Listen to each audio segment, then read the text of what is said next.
started to joke. We started the world crying. But I didn't see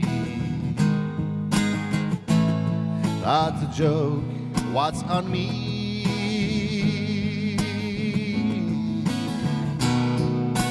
I started to cry. We started the world laughing. On if only see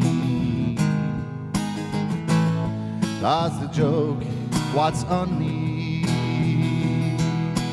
I look at the sky, running my hands over my eyes, and I feel all bad, hurting my head from things that I say.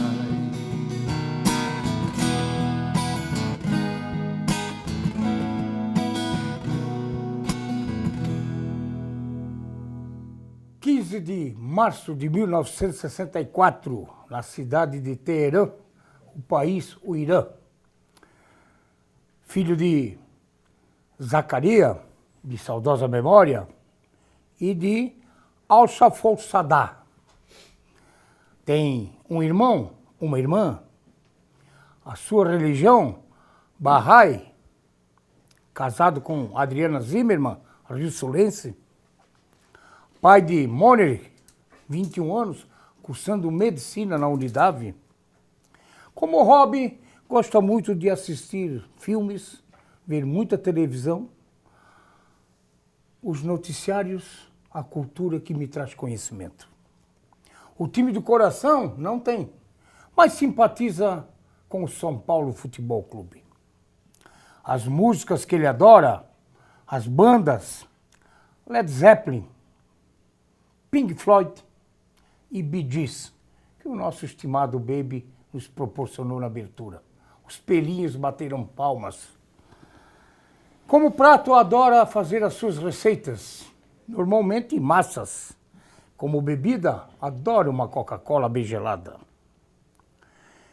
A sua paixão é a educação superior e, como um sonho, erradicação da pobreza. O nosso convidado admira muito a humildade no ser humano, mas detesta muito a arrogância. E estamos com ele, o estimado professor, escritor, doutor em administração de empresas, Mehran Ramezanali. Estimado, bom recebê-lo aqui no programa Na Boca do Povo depois de 15 anos. Você Exatamente. esteve aqui em 5 de abril de 2003, na época o programa comandado por mim e pelo Chico Santos. Na época tinha aquela guerra, Estados Unidos, Iraque, e você, como tinha vindo muitos anos atrás, já na época, numa fuga do Irã para o Paquistão, você veio aqui falar daquela época tão triste que foi a guerra, Estados Unidos e Iraque. E contou um pouco da sua história, evidentemente. Mas como o tempo passa muito, e muito rápido, nós resolvemos chamá-lo novamente. Agora professor universitário, doutor em administração, e fundamentalmente porque acabamos vendo você no programa do ex-cantor da Jovem Guarda, hoje apresentador de TV, o Ronivão, que teve uma história bonita na música popular brasileira, e que a Maria Helena, sua cunhada, me disse: Meri, o Mehran esteve mostrando, falando do seu trabalho, do livro Rota, Pajé, aqui, ó, Rota para a Liberdade. Ó, tá ali, ó, o programa tá lá, ó, ali, ó. Você esteve lá, olha, ó, já buscaram na internet, no YouTube, ó. Mehran, professor, pesquisador, Mehran Ramezanali, no programa do, olha só, do Ronivon, isso é São Paulo? São Paulo, né? sim. São Paulo, né? Mas eu queria só que desse enquanto mostra a imagem lá, se puder depois aqui mostrar um pouquinho, ó. Você foi falar desse seu trabalho aqui do livro, né? Rota para a Liberdade. Que tem como objetivo descrever em uma linguagem muito simples, mas envolvente, a luta de um jovem iraniano para realizar seu sonho de estudar em um curso superior. Coisa linda, hein? Para buscar o estudo, teve que fugir do seu país. Nessa aventura, a fuga pela fronteira do Irã até o estabelecimento de um país vizinho, o Paquistão. País esse que poderia oferecer oportunidades e condições para que o nosso convidado conseguisse o visto de refugiado e poder seguir qualquer país livremente, evidentemente, para trabalhar e estudar sem ser julgado por sua escolha religiosa. A aventura de um jovem em busca de oportunidade para cursar o ensino superior. Estimado, obrigado por ter vindo depois de 15 anos aqui no Na Boca do Povo. É um prazer muito grande recebê-lo aqui. Neri, eu que agradeço pelo convite. É uma honra poder participar nesse programa contigo aqui. Há 15 anos atrás, aquele programa antigo com Chico Santos, falando sobre a guerra do Irã e Iraque, né? Aquela confusão toda. E hoje estou novamente, com certeza é uma honra. Muito obrigado pelo convite. E eu vejo aqui, mas depois até seu Baby lá, Baby, depois quando nós fomos encerrar o bloco, esse primeiro bloco, eu fiquei muita inveja de te ver lá no Ronivon, mas fui um fã do Ronivon na minha época de adolescente, porque eu sou da época da Jovem Guarda, Baby. Sou da época que o arco-íris dava em preto e branco e o poço dava na prateleira. E o cabelo era bem longo, eu tinha os cabelos bonitos e longos. E eu até me achava bonitinho, mas era só engraçadinho. E eu curtia muito essa Jovem Guarda, Roberto Carlos, Erasmo, Iê, aquela coisa toda. Que o nosso convidado até dizia antes, nos bastidores, como as letras daquelas músicas eram belíssimas, bonitas, como é de Bee Gees, Led Zeppelin, enfim, Beatles, aquela coisa toda, que são coisas diferenciadas, Pink Floyd. E aí eu, quando vi que a Maria Helena mandou um vídeo que você estava lá no Ronivon, disse, mas meu Deus, o Estimado já esteve no meu programa faz 15 anos, eu não sabia desse trabalho bonito, maravilhoso, contando a sua trajetória, a sua fuga, as dificuldades que passou, muitos voltados por causa da religião, que você então não tinha como não convidá-lo para vir aqui novamente. Eu fico muito honrado. Depois, se você puder buscar aquela música do Ronivon, isso ali a praça que é o que eu mais gostava, não sei se vai achar. Eu sempre gostei muito de praça e de bar. Então, de bar eu já estou mais escondido, mas de praça eu ainda gosto muito. Estimado, e o que te levou então a escrever essa trajetória de muito sucesso, porque atingiu os objetivos? Hoje eu vejo aqui, ó, é natural do Irã, professor, pesquisador e coordenador do curso de administração no Centro Universitário para o Desenvolvimento do Alto Vale do Itajaí, a nossa unidade. Doutor em administração de empresas pela Universidade do Vale do Itajaí, Univale. Mestre e graduado em administração pela Universidade Regional de Blumenau, a FURB. E possui especialização nas áreas de administração mercadológica, empreendedorismo e gestão universitária. Isso me deixa muito claro na minha leitura que você, depois daqueles sofridos momentos de fuga em cima de camelo, que você vai contar, que está aqui no livro, você conseguiu atingir uma trajetória de muito sucesso buscando o conhecimento. É, exatamente isso que foi a força motivadora, a questão de estudar para naquele momento que Irã, no início da década 80, passando por uma fase muito complexa em relação à definição do governo, em relação à situação de minorias religiosas naquela época. Então, eu precisava realizar isso porque desde que entrei na escola, meu sonho era continuar e tornar-se alguém através dos estudos. E também uma forma eficiente de poder ajudar a comunidade, ajudar esse mundo que a gente vive. Então eu achava que através de estudo seria muito mais eficaz tudo que eu ia fazer. Então, segui esse sonho. Eu falei, vou ter que sair atrás disso, porque no Irã não podia, era proibido. Somente os muçulmanos quem era adepto da religião muçulmana que podia estudar. E você não era muçulmano? Eu não era, eu era da religião Bahá'í, uma minoria religiosa que sofria perseguições naquela época. Perseguições políticas? Perseguições religiosas. Religiosas. Então, mas dizer, o governo aceitava a religião? Não, Não nem aceita ainda. Nem aceita ainda. Ainda não aceita. Então o governo era um governo muçulmano. Era formado por sacerdotes, por mulás que administravam, ainda governam lá.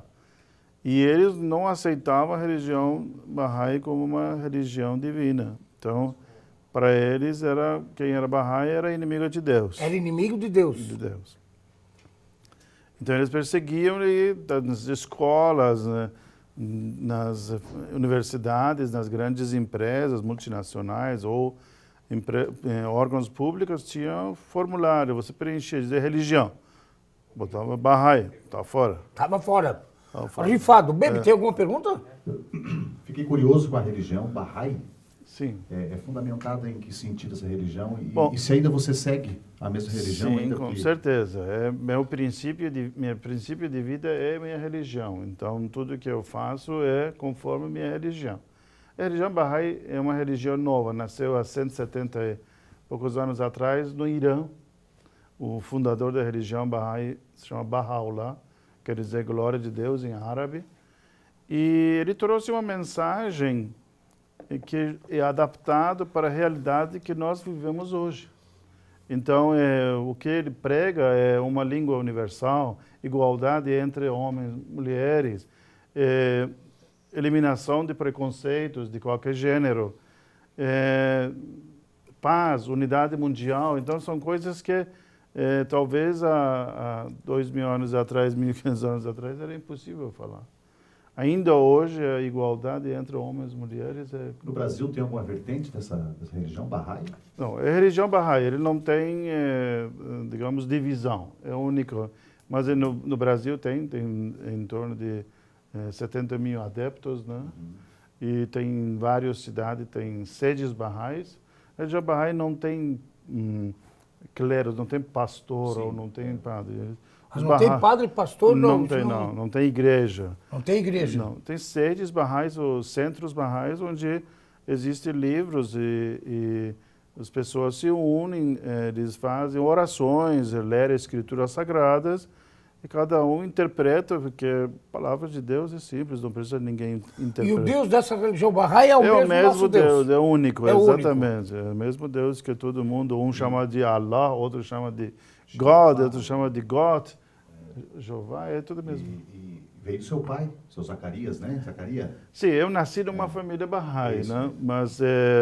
Mas obrigatoriamente, na idade de maturidade, eu tinha que declarar, eu tinha que reconhecer isso através de pesquisa, né? Então, não era simplesmente seguir. Sim. Eu tinha que buscar, tinha que correr atrás para ver se realmente... Tanto que eu estudei religião muçulmana, eu estudei religião de cristianismo, outros, e cheguei à conclusão que esse realmente é a solução e seria mais viável para a realidade de hoje.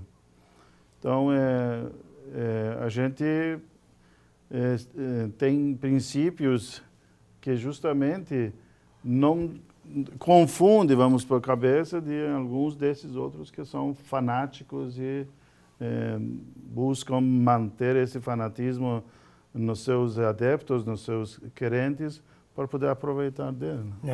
E nós vamos falar depois da fuga, tudo como aconteceu, onde você passou.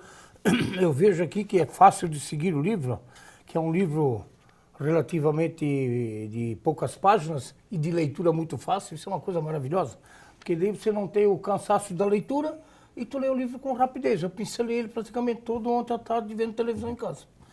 E aqui, depois nós vamos falar da decisão, a fuga até a fronteira, vamos falar do Afeganistão, a cidade de Quetta. Já deu o nosso primeiro intervalo?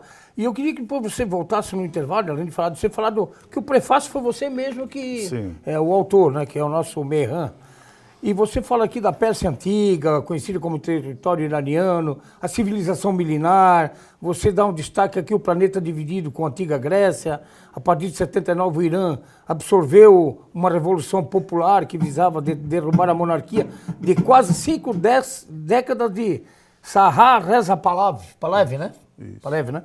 Que foi muito conhecida essa figura. E você fala aqui também, depois de muitos esforços, vários cidadãos mortos, o rei se despediu do país e entregou o governo para os revolucionários. Você cita também aqui os princípios do islamismo. Em seguida, você iniciou-se uma guerra injusta entre Irã e o Iraque, o qual escrevia uma triste trajetória do país, porque muitas vidas foram levadas. Esse livro, você diz aqui muito, ó, isso é importante. Esse livro é um relato sincero de um jovem que visa mostrar a luta e o sacrifício de um grupo de indivíduos em um cenário de perseguição e medo. E ainda persiste nos dias atuais. Depois de mais de 3 décadas, essa parcela da população, que é os Bahá'ís, ainda não tem acesso à educação superior, pois o governo iraniano nega vários direitos básicos para os membros dessa comunidade. Os Bahá'ís são trabalhadores e cidadãos que lutam por um mundo mais justo, pela paz para o nosso planeta e a unidade entre os povos. E segue com esperança de um mundo sem preconceitos, que existe muito isso lá, com igualdade de direitos para todos os seres humanos e o fim das guerras. Isso é o prefácio do autor, do nosso Mehran. Você vai falar sobre isso depois do nosso retorno. Bem contigo. Canta junto, Ineri, vamos lá. Hoje eu acordei com saudades de você. Beijei aquela foto que você me ofertou. Senti naquele banco da pracinha só porque foi lá que começou o nosso amor. Senti que os passarinhos todos me reconheceram e eles entenderam toda a minha solidão. Ficaram tão tristonhos e até emudeceram. Aí então eu fiz esta canção. A mesma praça, o mesmo banco, as mesmas flores, os mesmos jardins, tudo é igual, mas estou triste porque não tenho você perto de mim.